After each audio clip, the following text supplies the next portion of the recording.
Kujtim Cakrani, avokati i njohur i Vlorës dhe mbrojtësi ligjori ish presidentit Ilir Meta është dhunuar ditën e sotme rreth orës 13:30 në ambientet e një karburanti në qytetin e Vlorës. Në informacionin paraprak për median, policia e Vlorës bën të ditur se konflikti dyshohet se ka të bëjë me pozicionimin e automjetit në pikën e furnizimit dhe bllokimin e mjeteve të tjera. Sipas vet avokatit Cakrani, 2 persona të panjohur për të e kanë sulmuar në momentin që ai po furnizohej me karburant. Fillimisht ata e kanë ofenduar dhe sharë, ndërsa dyshohet se konflikti ka nisur për shkak të një parkimi, edhe pse avokati shprehet se nuk beson se ky ka qenë shkaku i vërtet. Më pas, 2 personat kanë ushtruar dhunë fizike ndaj tij, duke e goditur me një mjet prerës në pjesën e pasme të kokës. Në deklaratën e tij, Cakrani thotë se e kanë provokuar. Ishin 2 çuna me një makinë të cilët pasi më provokuan, më dhunuan fizikisht, por unë nuk i njoh ata në fakt.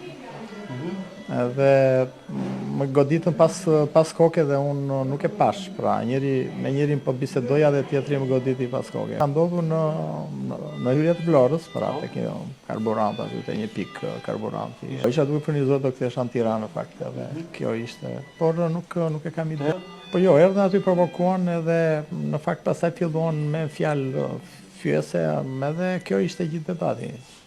Pastaj dolën në makina, unë nuk lëvizja dhe pasi më goditën, më dhunuan edhe kjo ishte. Ka qenë duke që me mjet prerës ka qenë, sepse mënyra se si pas koke. Jo, pas koke se unë isha ulur në makinë, isha në vend parë makinë. Brenda makinë njëri nga drejtarja po më ofendonte, tjetri kaloi deri pasagerit. Po jo pse ke parkuar keq makinën, pra pse po i hedh karburant aty dhe ke zënë gjysmë me karburantit. Pra ishte një mënyrë, një forum provokimi. Nuk e di tani, nuk e di. Në këtë momente nuk mund të them gjë sepse nuk duhet, nuk i njoh të dy, ishin moshë e re, kupton, edhe nuk është se nuk i njihja. Nime në rrjetet sociale padyshim që kam normale për profesionin që bëjmë, çështje sensitive që unë ndjek, padyshim që kam në rrjetet sociale, por nuk mund të them që nuk mund t'jap dot një shpjegim. Po pas koke, po. Jo, nuk trupi. Jo sepse isha ulur prandaj.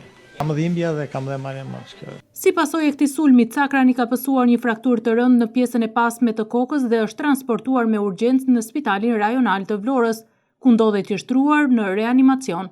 Burime spitalore bëjnë me dije se avokati ka dëmtime serioze në kokë dhe aktualisht nuk arrin të qëndrojë në këmbë. Ndërkohë në spital pritet të mbërrinë ekspertët mjekoligjor si dhe përfaqësuesit e policisë, të cilët do të marrin dëshminë e avokatit dhe po punojnë për zbardhjen e plotë të ngjarjes. Ndërkohë në informacionin paraprak për median, policia bën të ditur se rreth orës 13:30 në rrugën transballkanike pranë një karburanti, gjatë kohës që do të furnizonte automjetin me karburant, shtetasi me inicialet KC 55 vjeç me profesion avokat është përfshirë në një konflikt me 2 persona ende të paidentifikuar. Sipas policisë, konflikti paraprakisht dyshohet se ka të bëjë me pozicionimin e automjetit në pikën e furnizimit dhe bllokimin e mjeteve të tjera.